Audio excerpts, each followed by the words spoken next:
नूतन विद्या मंदिर शिक्षण संस्था परभणी संचलित कैलासवासी रावसाहेब जामकर माध्यमिक व उच्च माध्यमिक विद्यालय Parbhani presented bye mister Santosh Waghmare. वर्ग 7वा सामाजिक शास्त्रे, विषय इतिहास, प्रकरण 8 आदर्श राज्यकर्ता।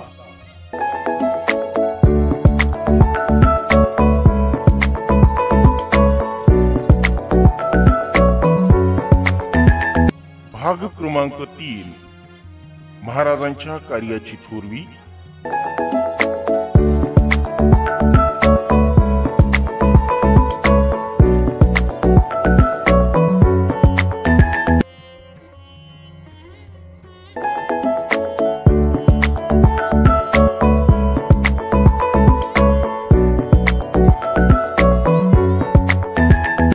महाराजांच्या कार्याची थोरवी।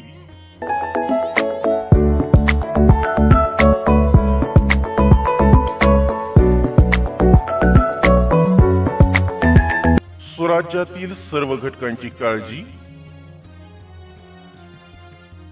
महाराजांच्या कार्याची थोरवी पुढील भाग। स्त्रियांबरोबर कुणी वाईट वर्तणूक केली तर असे करणाऱ्यास महाराज एकदम कठोर शिक्षा देत। त्यांच्या राज्यातील पाटीलाने एका मुलीवर हात टाकला होता तर महाराजांनी त्यांचे हात कापले होते। त्यांची सैन्याला सक्त ताकीद असे की परराज्यातील लहान मुले, वृद्ध व स्त्रियांना हात लावू नये। प्रजेतील शेतकरी, कारागीर, सैनिक व व्यापारी अशा सर्व घटकांची ते काळजी घेत। दुसऱ्या धर्मातील व्यक्तींविषयी आदर। दुसऱ्या धर्मातील व्यक्तींविषयी त्यांच्या मनात नेहमी आदर असे। ते कधीही भेदभाव करीत नसत। परधर्मात गेलेल्यांना परत स्वधर्मात घेतले।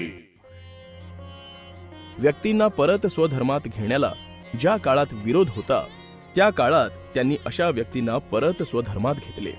एवढेच नाही तर त्यांच्याशी स्वतःचे नातेही जोडले। नेताजी पालकर हे स्वराज्याचे सरनौबत होते, तसेच त्यांना प्रति शिवाजी म्हणजे दुसरा शिवाजी म्हणत। नेताजीचे आणि महाराजांचे काही वाद झाले तेव्हा नेताजी पालकर विजापूरला जाऊन मिळाले। नंतर मिर्झा राजांनी नेताजी पालकरांना मुघलांकडे वळविले। आग्र्यात नेताजींचे 4 दिवस हाल करून त्यांना धर्मांतर करून मुस्लिम धर्म स्वीकारायला लावला। त्यांचं नाव महम्मद कुली खान असं ठेवलं।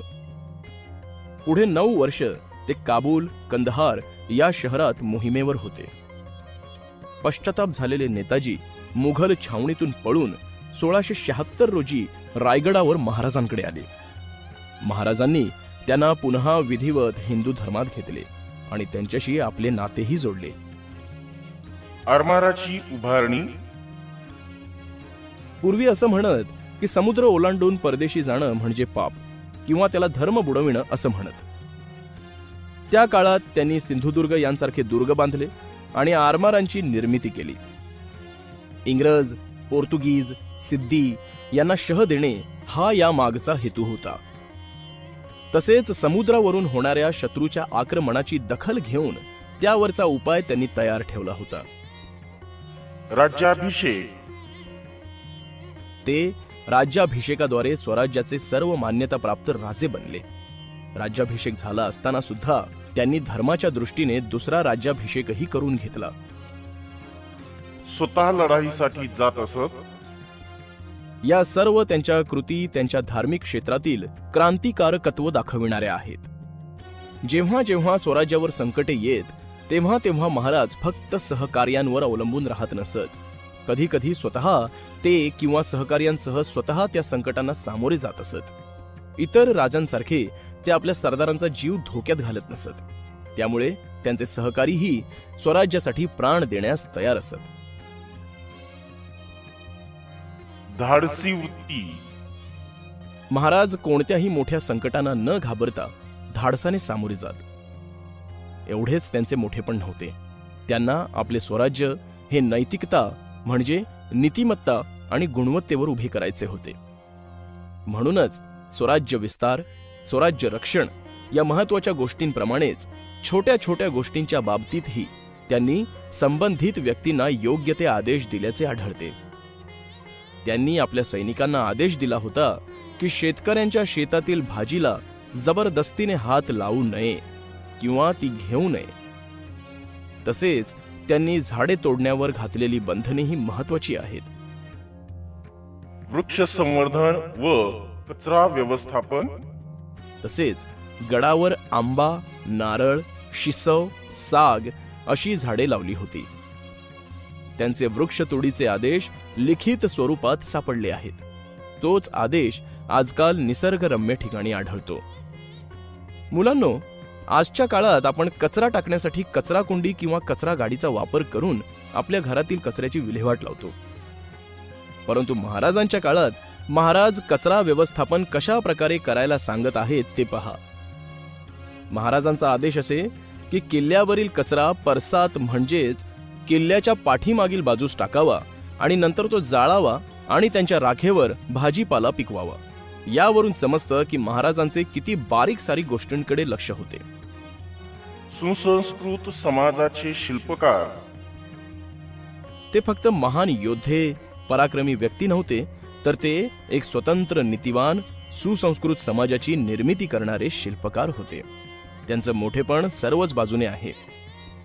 जसा एखादा शिल्पकार एखाद्या ओबड धोबड दगडास आकार देऊन सुंदर मूर्ती बनवतो, त्याच पद्धतीने त्यांनी अंधाधुंदी माजलेल्या महाराष्ट्रात एक सुसंघटित राज्य निर्माण केले. महाराजांच्या कार्याची थोरवी सांगणारी साहित्य निर्मिती. आपला भारत देश पारतंत्र्यात असताना स्वातंत्र्यासाठी ज्या राष्ट्रीय चळवळी निर्माण झाल्या, त्यात महाराज म्हणजे सर्वांचे मोठे प्रेरणास्थान होते. महात्मा ज्योतिराव फुले यांनी समतेचा संदेश देताना जो संघर्ष केला, त्यात त्यांनी पोवाड्याद्वारे महाराजांच्या कार्याचे महत्त्व सांगितले. लोकमान्य टिळकांनी शिवजयंती उत्सव 1896 रोजी रायगडावर सुरू केला. या सार्वजनिक उत्सवाच्या निमित्ताने लोकांना एकत्र येता येईल आणि त्यामुळे त्यांच्यात राष्ट्रवादी विचार निर्माण होतील अशी त्यांची धारणा होती. शिवचरित्राची महती म्हणजे मोठेपणा सांगणारे पुस्तक लाला लजपत राय यांनी लिहिले. तामिळ भाषेतील काव्याचे पितामह व तामिळ भाषेतील सर्वश्रेष्ठ कवी सुब्रमण्यम भारती यांनी शिवाजी महाराज हे आपल्या सहकार्यांना उद्देशून काही बोलत आहेत असा प्रसंग कल्पून काव्यरचना केली आहे. साऱ्या जगात कवी म्हणून मान्यता पावलेले विश्वकवी रवींद्रनाथ टागोर यांनी महाराजांवर एक मोठी कविता लिहिली आहे.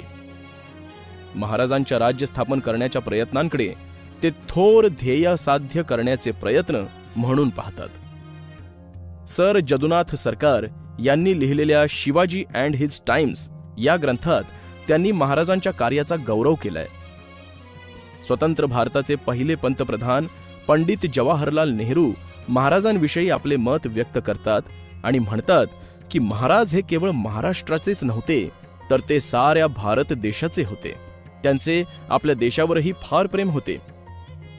पुढे नेहरू म्हणतात की महाराज म्हणजे मानवाच्या अंगी आवश्यक असणाऱ्या चांगल्या गुणांचे प्रतीक होते. यावरून महाराजांच्या कार्याचे मोठेपण व महत्त्व समजते. भारतातील सर्व भाषांमध्ये महाराजांची प्रेरणा व आदर्श सांगणारे साहित्य निर्माण झाले आहे. शिवाजी महाराजांची ही स्वराज्य कार्याची व पुढे त्यांचे सुराज्यात रूपांतर करण्याची प्रेरणा भावी पिढ्यांनाही आदर्श देणारी राहील.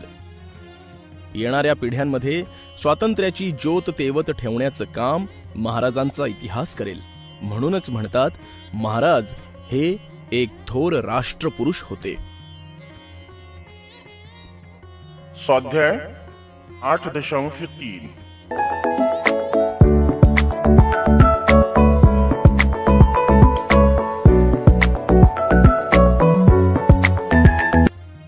स्वाध्याय 8.3. महाराजांच्या कार्याची थोरवी. प्रश्न पहिला. एका शब्दात लिहा. शिवाजी महाराजांवर काव्य रचणारा तमिळ कवी. सुब्रमण्यम भारती. 2. पोवाड्याद्वारे शिवाजी महाराजांची महती सांगणारे महात्मा ज्योतिराव फुले.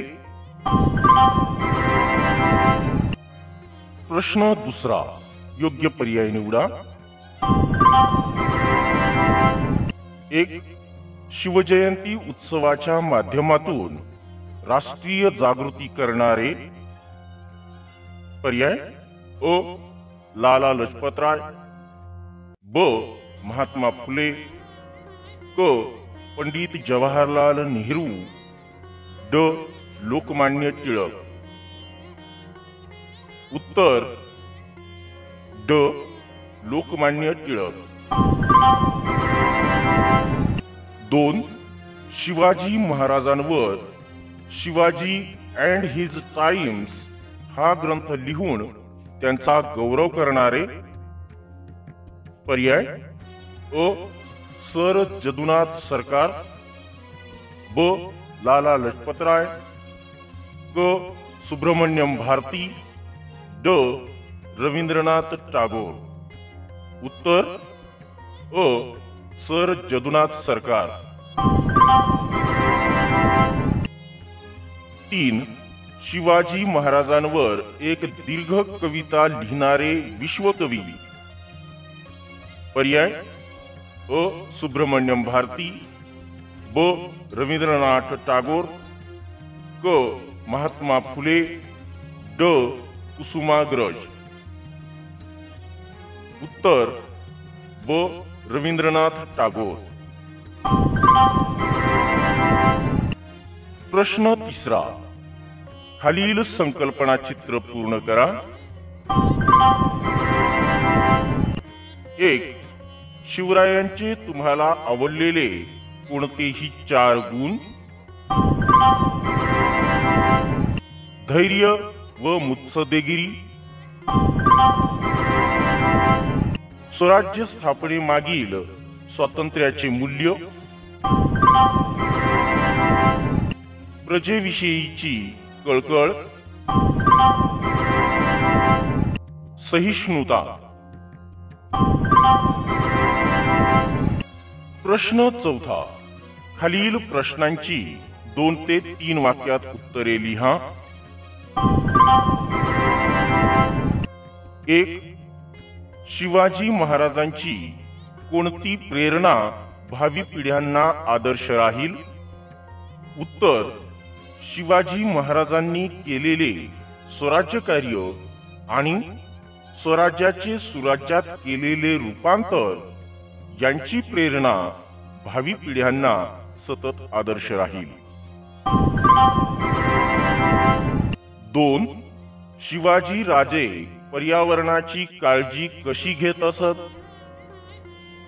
उत्तर 1.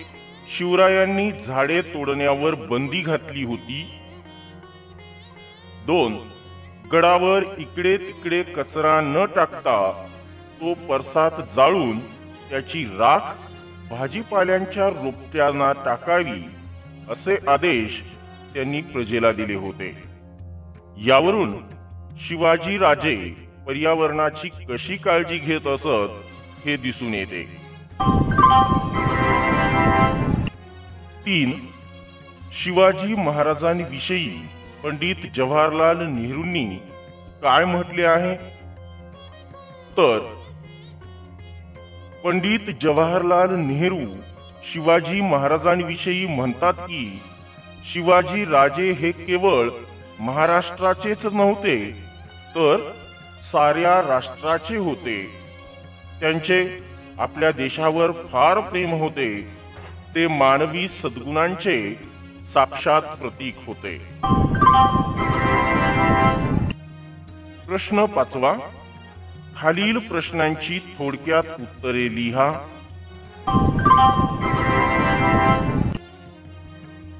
1. शिवरायांचे तुम्हाला आवडलेले गुणविशेष कोणते.